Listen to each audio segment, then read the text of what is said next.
하나님 말씀은 마태복음 24장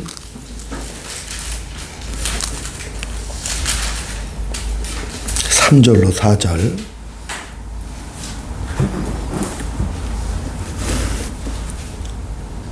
같이 합독을 드립니다.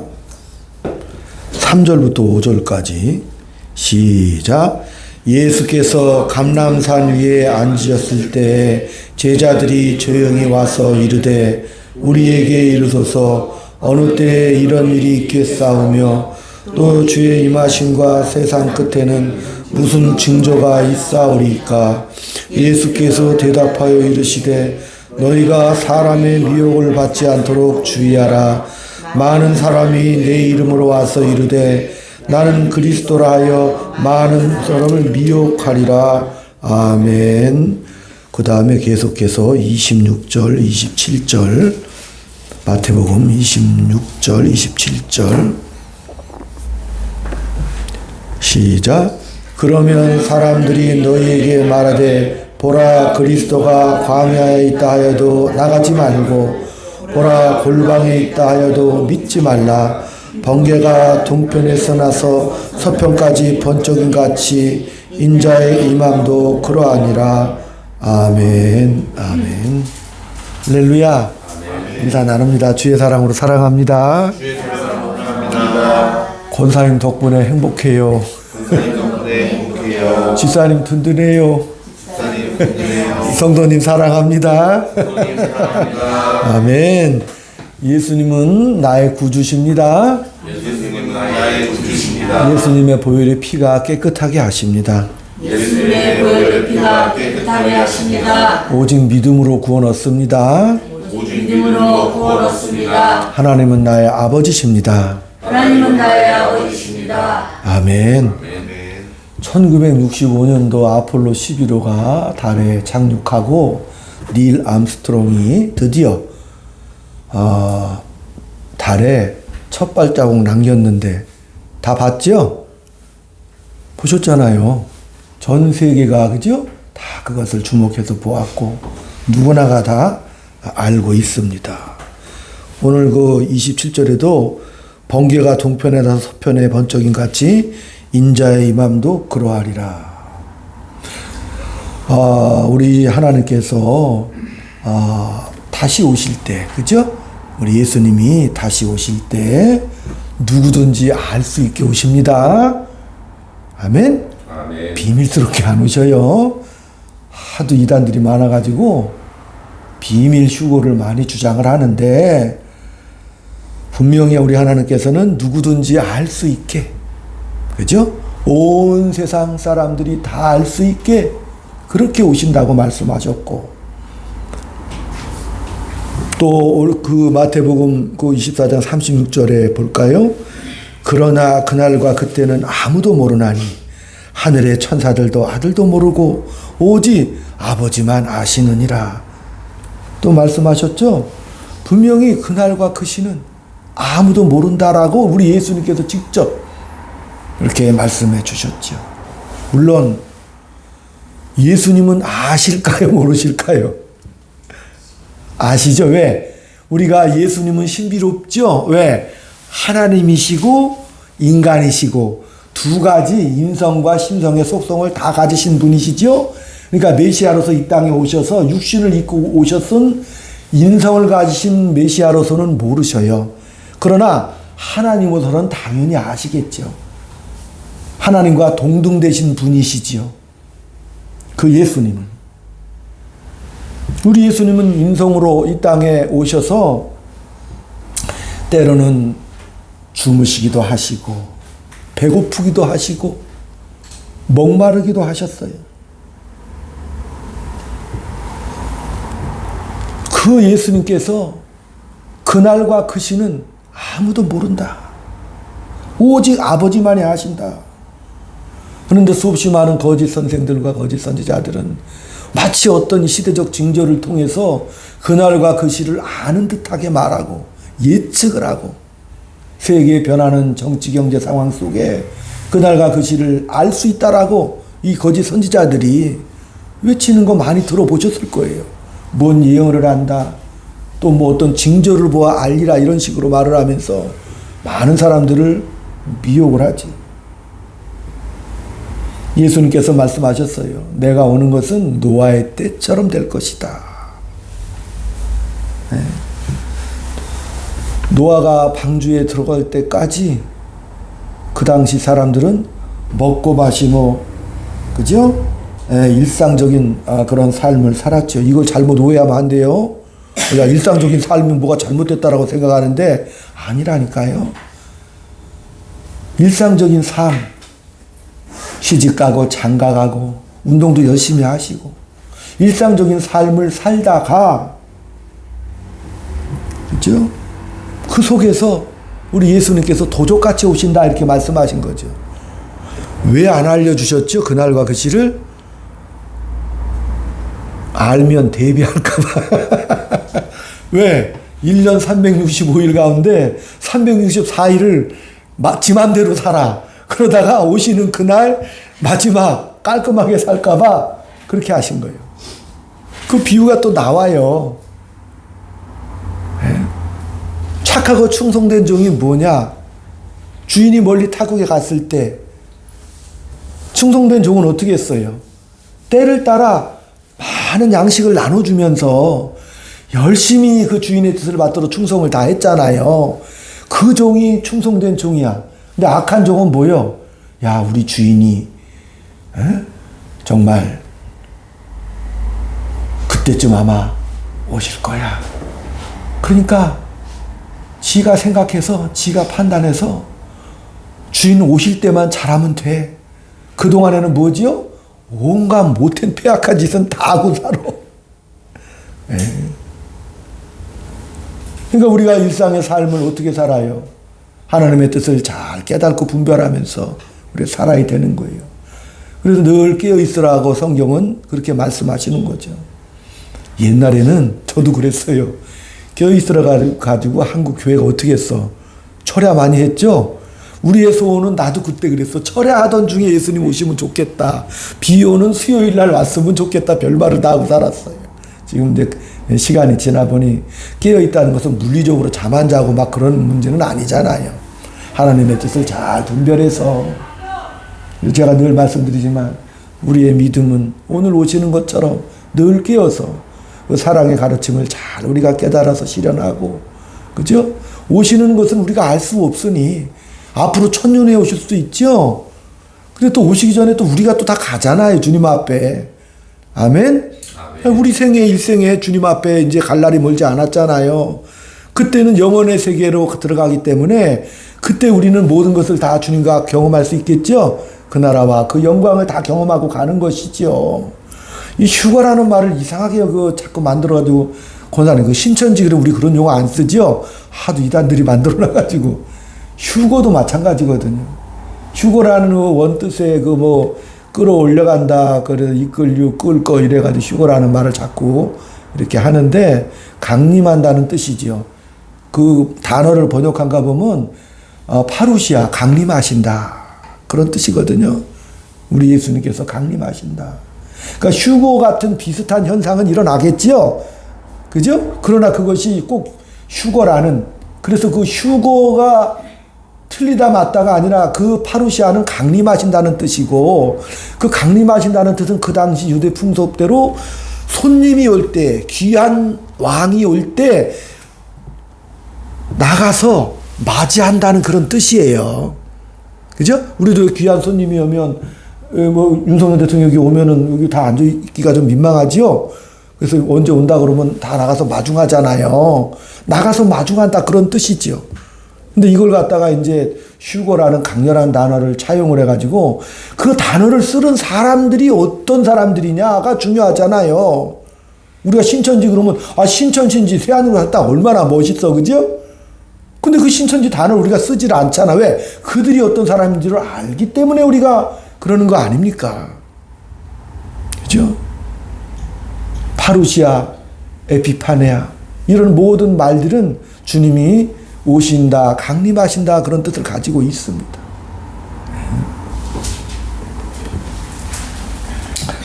그러니까 오늘 여기 마태복음에서도 늘 이 24장의 가장 중요한 핵심은 사람의 미혹을 받지 않도록 주의하라고 이렇게 말씀하시는 것이죠. 네? 미혹이라는 말의 뜻이 뭐냐면 양의 길을 헤맬 때 가리키는 단어거든요. 양들이 길을 잃어버리면 그냥 죽습니다. 네. 그래서 이 미혹은 하나님으로부터 멀어지게 만들고 또 하나님을 또 대적하게 만들고 하나님의 진리를 변질시켜서 멀어지게 만드는 거, 이런 미혹하는 일들이 종말에는 일어날 것이다 라고 이렇게 말씀하시는 거죠. 종말에. 미혹자는 거짓 선지자, 이 적그리스도라고 그러죠. 안티크라이스트, 예수를 대항하는 자들. 적그리스도, 예수 그리스도를 대항하는 자, 인격체, 국가나 사상이나 우상 숭배도 다 예수를 대항하지요. 그렇죠. 그게 다 적그리스도라는 통칭적인 단어입니다. 적그리스도라고 해서 뭐 미래에 나타날 어떤 흉악한, 불달고 나타난 어떤 그런 존재가 아니라, 이 적그리스도는 예수님 당시에도 있었고 사도 요한 시대에도 그 적그리스도들이 많이 있었어요. 거짓 선생들이, 그죠? 자기가 그리스도라고 말하는 거짓 선생들도 많이 있었고, 그러니까 매 시대 1세기, 2세기, 3세기, 4세기 지금까지 오는 시대별로 그리스도를 대항하고, 그죠? 방해하고 멀어지게 하는 우상 숭배라든지 어떤 잘못된 사상이나 때로는 어떤 그 인격체들 있잖아요.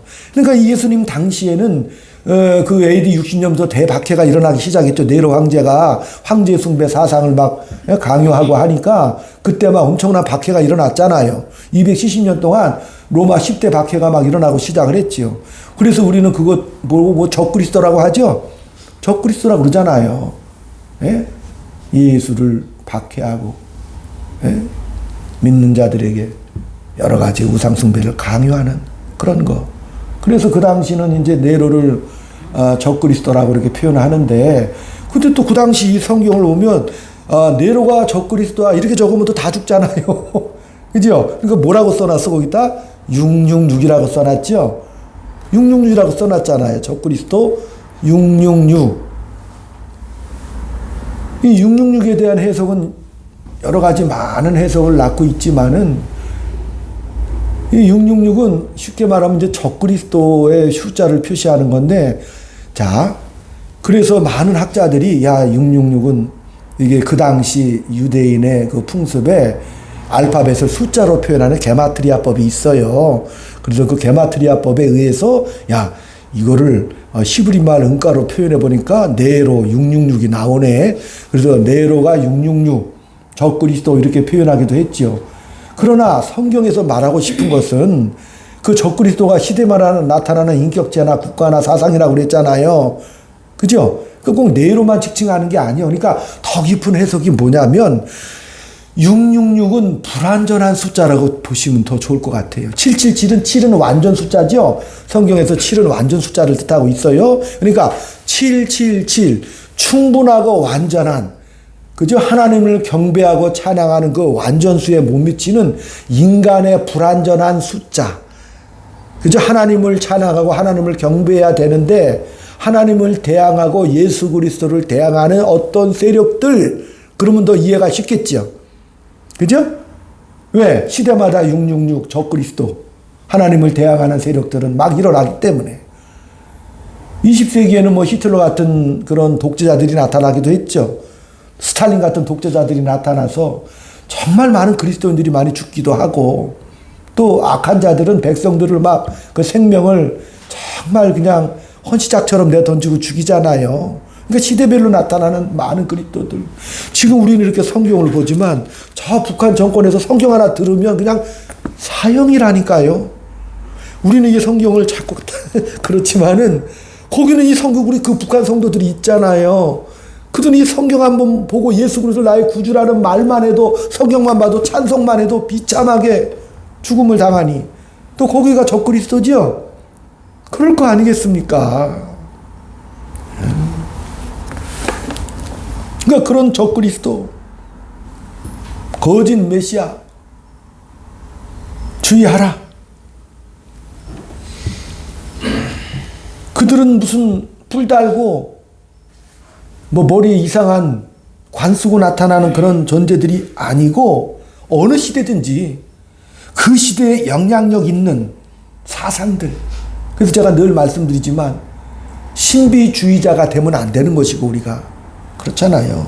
또 요즘 많은 이단들 그 신사도주의라고 있잖아요. 이 시대에 하나님께서 힘을 주셔서 성령의 충만함을 받아 사도적인 기적과 표사를 행한다라고 이렇게 말하잖아요. 그러나 우리 예수님은 마지막 거짓 선지자들이 일어나서 이 시대에도 거짓 기적과 표적 기사를 다 행한다 이렇게 말씀하셨거든요. 이 시대에도 사도는 옛날에 끝났잖아요. 근데 이 시대에 또 무슨 사도들이 일어나서 또 다른 그런 신비한 능력과 기적을 행한다는 말입니까? 예?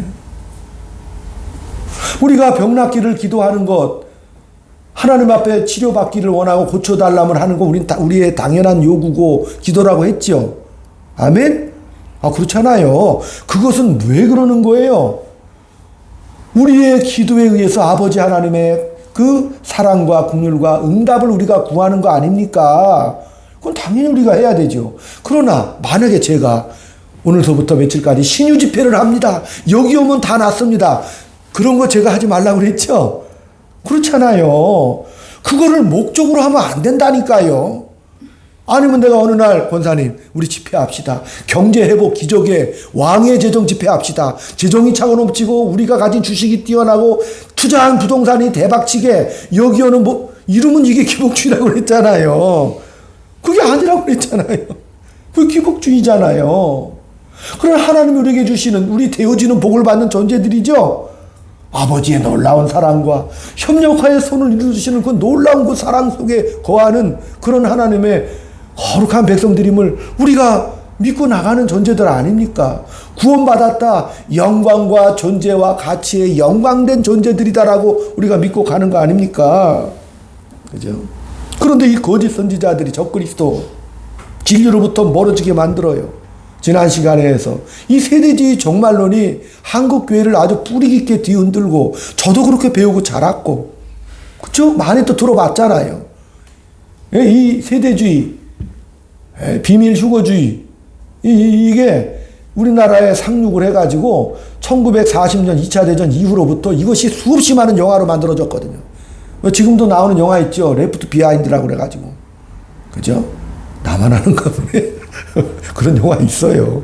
그리고 상업화되고 TV에도 나오고, 그죠? 막 전 세계적으로 엄청난 그런 영향력을 끼치고 있다는 사실이. 그러니까 이게 하나님으로부터 멀어지게 하고 미혹하는 대표적인 종말론의 형태가 바로 세대주의 종말론이라고 그렇게 말할 수가 있는 거예요. 우리나라에도 알렌이라는 그 의사 선교사가 세대주의를 퍼뜨렸고 또 우리 장로교회도 그 당시 그 초창기 당시에 우리 장로교회 토대를 이룬 분이 박형룡 박사님이시거든요. 그분이 초창기에 이분이 찰스 하치나 그죠? 그 다음에 그런 훌륭한 개혁주의자들의 신앙을 프린스턴에 가서 배웠어. 그 당시 개혁주의 정통신앙을. 근데 다른 거는 다 개혁주의적으로 다 퍼뜨렸어. 왜냐면 처음으로 박사 받으신 분이니까. 근데 이분이 한국에 와서 그 당시 한국이 무언 시대예요? 일제시대잖아요. 그러다 보니까 이 종말론 부분에서 그분이 멈칫을 했어. 이 종말론에 우리 민족의 현실을 보니 다시 오실 메시아. 그래서 천년왕국, 그 천년왕국을 소망하며 우리가 일제의 압박과 식민지 상태에서 해방을 그렇게 바랬던 것 같아. 그분의 생각에서. 그래서 역사적 전천년설을 차용을 해서 퍼뜨리고 말았던 거죠. 자, 이제 알겠죠? 자, 역사적 전천년설이 먼저 들어왔고 그 이후 세대주의 전천년설이 또 들어와서 이제 세대주의 전천년설이 또 여러 가지 변질을 또 일으켜요. 그렇게 해서 뭐 휴거 전에 환란 전에 우리가 휴거 슉 된다. 아니면 환란 중간에 휴거 된다. 환란 말기에 휴거 된다. 또 한 가지 퍼뜨리는 것이 7년의 무시무시한 대환란이 세상 마지막에 일어나서 인류가 대전멸되고 우리는 휴거된다라고 여러 가지 이렇게 믹싱을 해가지고 여러 가지 퍼뜨리고 왔어요. 근데 이 모든 세대주의나 이 역사적 그 전천년설의 가장 핵심적인 부분은 처음에 내가 세대주의 말할 때 뭐라 했어요? 유대인 중심의 나라를 이룩하는 것이 세대주의라고 말했잖아요. 그 끝에 가보면 이스라엘을 중심으로 이스라엘을 중심으로 마지막 환란기 끝에 이스라엘이 각성해서 14만 4천 명이 구원을 얻는다가 핵심 포인트요. 그래서 그 이스라엘을 중심으로 이 땅에 뭐가 생기는 거예요? 7년 환란이 끝나고 예수님이 강림을 하셔요. 그 다음에 이스라엘을 중심으로 세계 대제국이 펼쳐지는 게 천년왕국이다라고 말하는 것이 핵심 내용이거든요. 이 세대주의 종말론의 가장 핵심적인 부분이. 우리 성도들은 잘 그거 모를 때가 있잖아요. 이스라엘 중심으로 지금 미국이 패권 국가로 등장을 하지만 이제 뭐예요? 곧 중동 전쟁이 끝나고 이스라엘을 중심으로 그죠? 엄청난 환란기가 와서 다 전멸해버리고 이스라엘을 중심으로 세계 패권 국가가 탄생하는 거예요. 그래서 이스라엘이 정말 이 세계의 마지막 천년 왕국을 지배하고 다스리는 나라다 그거예요. 자, 우리는 그런 어떤 제가 이제 객관적으로 말씀을 드렸는데 다시 말하면 이 세대주의는 이 구원을 유대인하고 교회하고 구별을 시켜버렸어요. 뭐 이단 사상이니까 그러나 또 이렇게 제가 디테일하게 말씀을 안 드리면 나중에 또 혼란을 일으키니까 제가 어렵사리 이렇게 말씀을 드리는 거예요. 유대인들의 구원의 복음이 따로 있고 그들이 말하는 교회의 구원이 따로 있다. 은혜의 복음이 따로 흐르고 유대인 구원을 위한 왕국의 복음이 따로 있다라고 이렇게 이중으로 분리하고 시작을 합니다. 세대주의가. 그래서 성경 나오는 사무엘 하서 7장 27절 다윗의 왕국이 영원하리라 이것도 그렇게 해석을 해 문자적으로.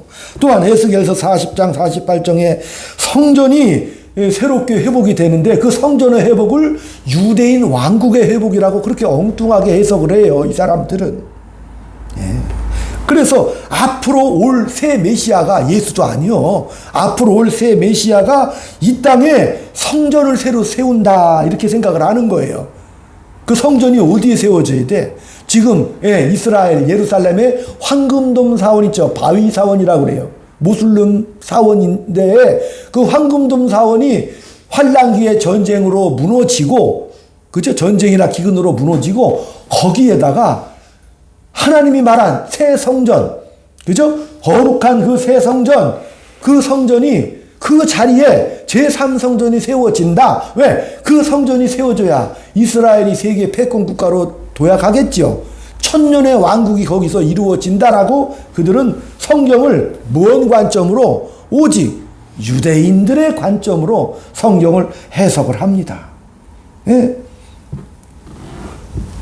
자, 요한복음 21장 1절에도 보면 또 내가 새하늘과 새 땅을 보니 바다도 다시 있지 않더라. 이 새하늘과 새 땅, 그죠? 이 새하늘과 새 땅은 그들을 그렇게 말을 해요. 그러나 이 성전이라는 것은 지상에서 지은 어떤 돌로 만든 장식품 성전이 아니고 하나님으로부터 주시는 예수 그리스도로 말미암아 주시는 새 창조, 즉 예수 그리스도로 말미암아 구원받은 하나님의 백성을 뭐라고 그래요? 성경은 성전이라고 그러죠? 교회라고 하지 않습니까? 그죠? 고린도서 3장 16절 너희가 하나님의 성전인 것과 하나님의 성령이 너희 안에 계시는 것을 알지 못하느냐라고 사도 바울이 그렇게 말씀을 해주셨습니다. 다시 말하면 이 성전이 저와 여러분이죠. 다시 무슨 제3성전이 지어지고 성전이 지어진다는 것은 다시 한번 짐승을 잡아서 번제를 드리고 제사를 드린다는 얘기잖아요. 그러니까 예수 그리스도의 그 십자가의 구속의 사역을 정면으로 부인하는 것이죠. 그렇잖아요. 얼마나 무서운 일입니까? 혈통적인 구분이 이제 없어졌습니다. 그죠? 이제는 교회가 구약에서 말하는 새로운 언약의 백성이 되었습니다. 야고보서 1장 1절에도 예수의 피로 죄 씻음 받은 이들이 새로운 12지파다라고 야고보 사도가 그렇게 말을 했어요. 이제 예수 그리스도의 보혈의 피로 구원받은 백성들이 새 이스라엘이고 12지파가 되었다라고 말하는 거죠. 성경은 분명히 말합니다. 그러니까 이 세대주의자들이 말하는 것처럼 이스라엘이 받은, 하나님께 받은 그 약속들이, 그 유대인들이 그 복음을 거절함으로 막간에 잠깐 이방인들이 구원을 받았고, 나중에는 그 유대인의 그 왕국이 이 땅에서 언젠가 이 땅에서 그것이 이루어질 것이다. 그 왕국이 이루어질 것이다. 근데 묘하게도 1948년에 또 이스라엘이 독립을 했어. 그죠? 1890년에 시오니즘을 주장하면서, 그죠? 이스라엘 세계를 흩어졌던 그 유대인들이 다 글로 모여들어가지고, 그러다 보니까 이 세대주의자들은 더 광분하죠? 봐라, 이거 무슨 뭐 나라가 여러분, 그 당시 독립된 나라들이 수십 개입니다. 그죠? 우리나라도 그때 독립했잖아. 이스라엘 뭐 그 소수 민족만 독립한 게 아니고 세계 각처에서 그 당시 1940년 2000년 이전까지는 식민 지배 시대잖아요. 그 열강국의 시대인데 이제 그것이 무너지고 나서 모든 많은 민족과 나라들이 다 독립을 했잖아요. 그 중에 하나예요, 유대 민족도. 그렇다고 뭐 이스라엘이 무슨 혈통적인 이스라엘이 독립한 거 아니라고 그랬잖아요. 시오니즘을 주창하면서 유대교 신앙, 바벨론 탈무드를 믿었던 그 유대교 신앙 가진 자들을 유대인이라고 그래, 그들은. 그죠? 그러니까 만약에 우리 집사님이 유대교 믿으면 그냥 유대인이요. 그죠? 그 유대인들 모여놓으면 별 사람들이 다 있잖아요. 예. 그 예수님이 이 땅에 오셔서 십자가에 달려 돌아가실 때 제사장들이나 유대인들, 그죠? 그들이 예수 그리스도를, 아니, 메시아가 뭐 저래.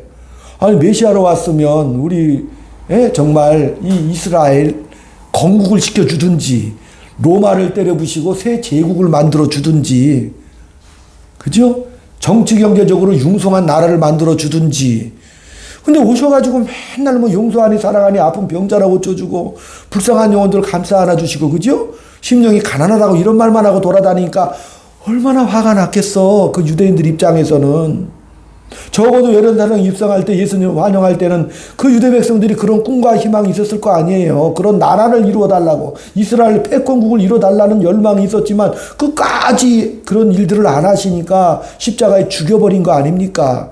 근데 그들은 그 유대인들이 지금 다시 뭘 또 원하는 거예요. 이 세대주의 종말론자들은 그 유대인들이 저질렀던 그 실패를 다시 또 기다리는 거죠.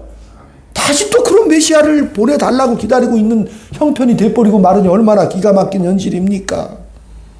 그래서 제3성전이 세워져서 다시 이 유대인의 영광의 나라를 세워달라고. 그 나라가 뭔 나라요? 천년왕국이다라고 말합니다. 우리 정통주의 신앙에서 천년왕국은 예수님이 이 땅에 처음 오신 초림한 그날부터 다시 재림하시는 그날까지 모든 기간을 구태여 표현하다면 천년왕국입니다. 천년이라는 것은 아주 우리 예수 그리스도의 그 구속의 십자가의 은혜와 사랑으로 충분하다. 하나님의 구속의 경륜이 예수님으로 말미암아 충분히 이루어졌다. 충분하다. 천년이다. 아멘. 충분하고도 풍성한 숫자가 천년입니다. 그러니까 그것을 천년의 기간이라고 그래. 구태여 그 사람들이 말하는 대로 한다면 천년 왕국이 되겠죠. 따로 무슨 이 지상에 펼쳐지는, 이스라엘 중심으로 펼쳐지는 이 지상의 왕국이 아니라는 걸 알겠죠, 이제. 아멘? 아멘. 그러면 또 다시 그들이 주장하는 대로 7년 대환란이라고 말하는데 그건 자기들이 만들어낸 겁니다. 그죠? 7년 대환란, 무슨 우리가 이 시대를 가다가 따로 뭐 엄청난 그런 세력을 가진 적그리스도가 이 땅에 출현을 하는 거예요. 7년의 기간 동안. 그래서 전반 3년 반 동안에 이 전 세계 평화의 거짓 사도로 정말 군림하다가 이제 후 3년 반에 갑자기 악마로 돌변해서 많은 이 땅의 사람들을 학살하고 죽이고, 그러다가 막판에 이스라엘이 14만 4천이 일어나서 그 적그리스도의 거대한 세력, 즉 뭐 중국 또 뭐 러시아 뭐 아랍의 모든 진영들의 대세력들, 그죠? 그런 북방의 엄청난 적그리스도 세력들과 이스라엘을 중심으로 하는 그런 선한 왕의 군대가 대충돌을 일으킨 아마겟돈의 전쟁이 최후에 일어나서 결국은 이스라엘의 선한 군대가 승리해서 이 땅에 천년 왕국의 시대가 펼쳐진다라고 이렇게 무슨 시나리오들을 만들어 가지고 많은 사람들을 현혹하게 만들어 버려요.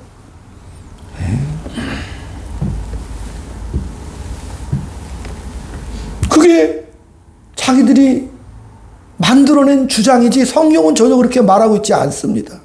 자, 예수님 처음 초림서부터 마지막 주님 재림하시는 그 기간, 전체 기간을 우리는 그들이 말한다면 7년 환란기죠.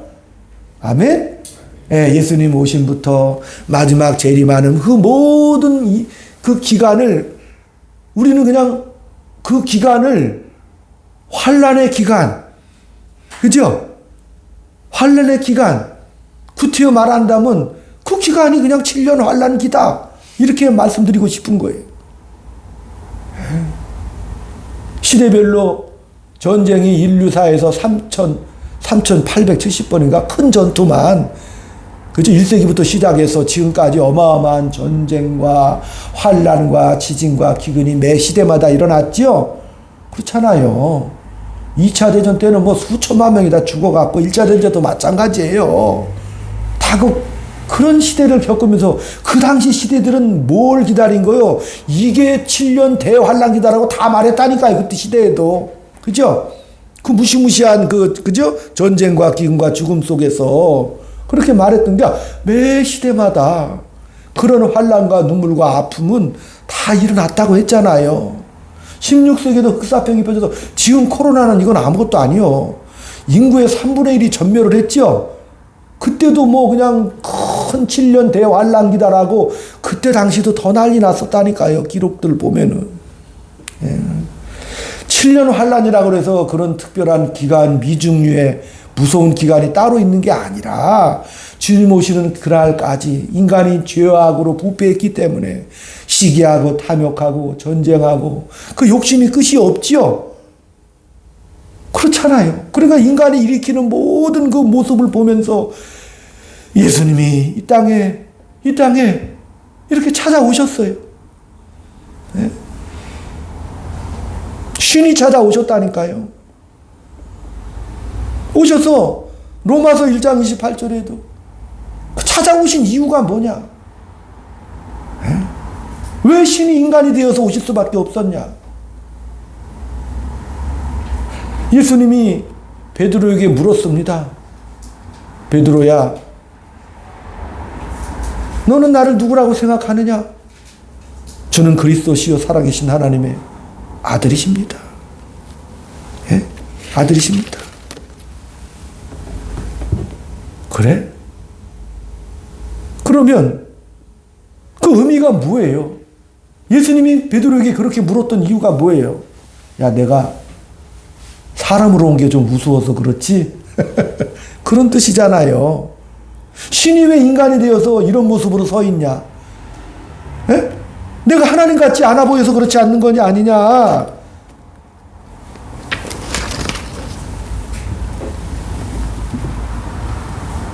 왜? 예수님이 이 땅에서 사역하시는 모습이 도대체 이게 하나님 같은 모습이 아니야. 도망 다니고 줄이고 목마르시고 인간으로서 아파하시고 힘들어 하신단 말이죠. 분명히 사람이신데 그 베드로의 고백은 뭡니까? 당신은 하나님이십니다라는 그 고백을 성경에 남겨두셨습니다. 도대체 신이 인간으로 오실 필요가 무엇가 있는가? 그걸 알고 가야 돼요. 왜 그렇죠? 로마서 1장 28절에도 뭐라고 그랬어요? 사람이 죄를 범하였음에 하나님의 영광에 이르지 못했다라고 말씀하시는 거죠. 죄를 범하였어. 인간이 죄를 범해서 시기, 다툼, 질투, 욕심으로 탐욕돼서 죄악으로 물들어서 그 인생이 고귀한 그 인생이 인간의 본질이 신이 타락해서 허무하고 허무한 그런 역사를 만들어가고 너희들이 참혹한 전쟁과 비참한 역사를 끌어가고 있는데, 그런데 하나님이 인간의 몸을 입고 오셔서 신이 오셔서 그 죄로 타락하고 비참한 역사를 끌어가고 있는 그 인생들에게 신이 오셔서 인간의 몸을 입고 오셔서 사랑을 보여주시면서, 야, 너희들이 그렇게 비참하게 살 존재가 아니란다. 죄로 말미암아 하나님의 영광에 이르지 못하는 그런 존재가 아니라 이제는 뭐예요? 그 하나님이 이 땅에 오셔서 그 죄를, 그 죽음을 그렇게 해봐야 사람들이 악하고 타락하는 이유가 이래도 저래도 한 세상이지 않느냐. 어차피 죽을 목숨 지 마음대로 살다 가지요. 독재자는 독재자대로 이 땅에서 제 마음대로 부패하고 타락한 모습으로 멸망으로 가는 그 모습 속에서 살아가기 때문에 공포죠, 공포. 그때 우리 하나님께서 죄와 사망을 넘어서서 부활과 승리와 영광으로 그 백성들을, 그 자녀들을 영광의 백성들로 이끄시려고 이 땅에 오신 거라니까요. 이 땅에 오셔서 이 몸을 입으시고, 봐라, 인간의 본문, 인간의 존엄성은 이런 거야. 그러면서 예수님께서 그 인간의 존엄성, 하나님의 자녀의 품격 있는 그 발걸음을 한 걸음 한 걸음 걸어가셨죠. 어린아이로 탄생하시고 목수일을 하시면서 메시아 선포식을 하시고 오직 하나님을 경배하면서 사는 삶이 이런 거야. 안아주시고 사랑하시면서 용서하시면서 그 길을 이렇게 걸어가셨잖아요. 여러분, 우리가 착각하면 안 돼요. 예수님처럼 살아도 십자가에 죽죠? 예수님도 십자가에 죽으신다니까요. 우리는 뭐 예수님처럼 살지도 못하는데 어차피 우리는 십자가에 그 길을 걸어가게 돼 있어요. 그러니까 예수님도 육신의 몸을 입을 때는 그런 고백을 하셨어요. 아버지 하나님, 겟세마네 동산에서 마지막 기도하실 때, 아버지 하나님, 이건 아니지 않습니까? 다시 말하면 아버지, 신이시지 않습니까? 신이 인간한테 이렇게 맞아 죽거나 십자가에 죽으면 너무 어색하지 않습니까? 이건 말이 안 되는 일이지 않습니까? 라고 그렇게 기도를 했다니까요. 아버지, 이 잔을 내게서 옮겨 달라고 그렇게 기도하셨잖아요. 신이 인간한테 죽으면 이거 아무것도 아니지 않습니까? 마지막 절규하시잖아요. 근데 아버지 하나님은 뭐라고 응답하셔요? 아니야, 마셔야 돼. 사랑하는 아들아, 더 가야 돼. 거기서 넘어져서 주저앉아 있으면 안 돼. 그 예수님이 마지막 기도할 때 사람들이 보면 얼마나 실패 같고 절망 같고 눈물 같아요. 패배자 같고. 그러나 하나님은 더 가라고 하시는 것이죠. 그게 인간의 본문이야. 인간의 가장 소중한 건 뭐야? 그것을 넘어서 십자가에서 마지막 저들의 죄를 용서해 달라고 마지막 절규하시고 가시죠. 뭘 이룬 거요? 그 아버지의 사랑을 다 이루고 가신 거 아닙니까? 위대한 사랑으로 마지막 보여주시는데, 인간의 본문이 뭐라는 거예요 도대체? 인간의 본분이 죄에서 영광에 이르지 못하잖아요. 인간의 본문이 형상대로 지음받은 본문은 위대한 용서의 길과 섬김의 길과 사랑의 길을 이 땅에서 많고 표현하면서 가는 것이 인간의 본문이기 때문에 구태여 신이 우리를 그냥 말씀으로 구원해 주시면 되지요. 아니, 죽은 자를 살리시고 이 천지 만물을 창조하신 우주의 왕 아니십니까? 모든 병을 고쳐주시고 자연의 기적까지도 일으켜 주시는 분이 우리를 구원할 때 그 방법이 그 하나님이 말씀으로 하셔도 되고 신비한 능력으로 다 끌어올려도 끝나는 거 아닙니까? 그럼에도 불구하고 그 신이 구태여 이런 육신을 입고 와서 피곤하고 조롱받으며 멸시받으며 환난의 길을 구태여 왜 걸으신 거지요? 우리를 설득하러 오신 거 아닙니까? 우리에게 항복받으려고 오신 거 아닙니까? 죄로 말미암아 죽게 된 너희들의 인생과 내가 걷는 이 위대한 사랑의 길을 한번 이 땅에서 잘 봐봐 한번. 너 어떻게 살을래 지금부터? 한 주간 사랑으로 사시길 축원합니다. 비교하면서 위대해지셔야 돼요. 십자가에 죽는 게 아니라니까요. 사랑의 길 가도 죽음으로 안 끝나죠. 부활의 역사가 있죠. 하나님의 놀라운 임만의 역사가 기다리고 있다니까요. 그 위대한 삶 사시기를 주의 이름으로 축원드립니다. 아버지 하나님, 하나님의 아들로 하나님을 아버지라 모신 저희들 인생의 현실을 살아갈 때 그저 평안하고 아무 일도 일어나지 않는 그러한 삶을 우리가 요구하거나 그저 이 땅에 살아가는 동안 도덕적으로 잘 지키면 끝이라고 생각하는 저희들의 어리석음 속에 그것을 넘어서서 생명과 진리 되신 예수 그리스도 걸으신 그 성육신과 십자가를 바라보며 비록 우리가 이 땅에서 부족하고 연약하지만 그러나 우리 예수님처럼 그것을 넘어설 수 있는 믿음의 용기 더하여 주옵소서.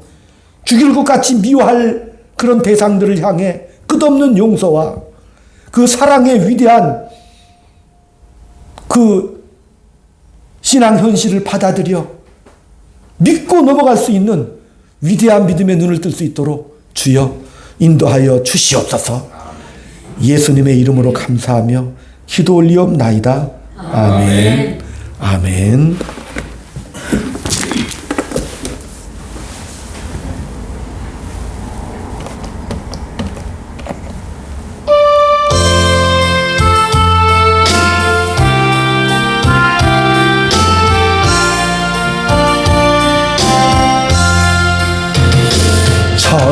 천부여 의지 없어서 손 들고옵니다. 주 나를 외면하시면 나 어디 가리까.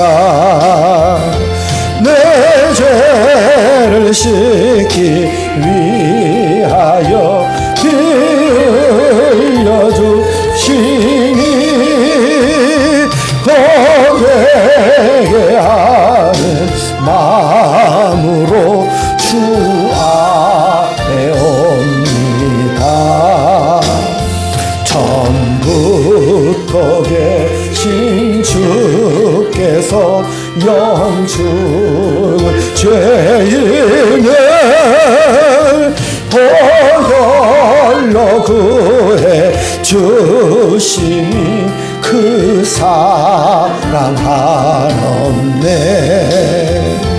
내 죄를 씻기 위하여 피 흘려 주시니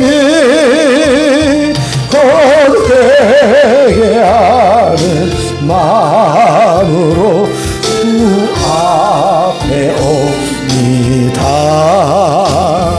나 예수 지한으로 큰 권능 받아서 주님께 구할 모든 것 늘었겠습니다.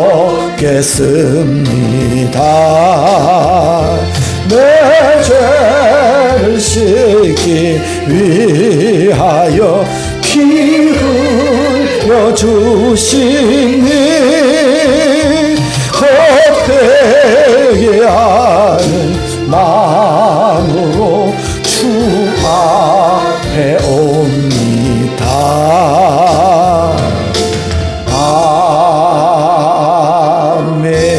아멘.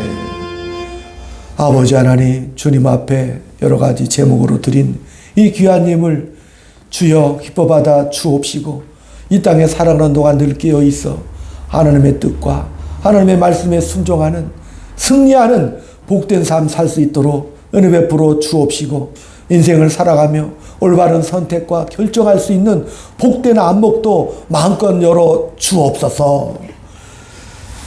지금은 우리 구주 예수 그리스도의 은혜와 하나님 아버지의 극진하신 사랑하심과 성령님의 감화 감동 교통역사 위로 충만하심이 오늘 늘 깨어 주의 말씀 속에 사랑의 실천자가 되기를 소망하는 사랑하는 주의 자녀들 머리 위에 저들에 속한 가정과 이 교회 위에 지금부터 영원토록 함께 있을지어다.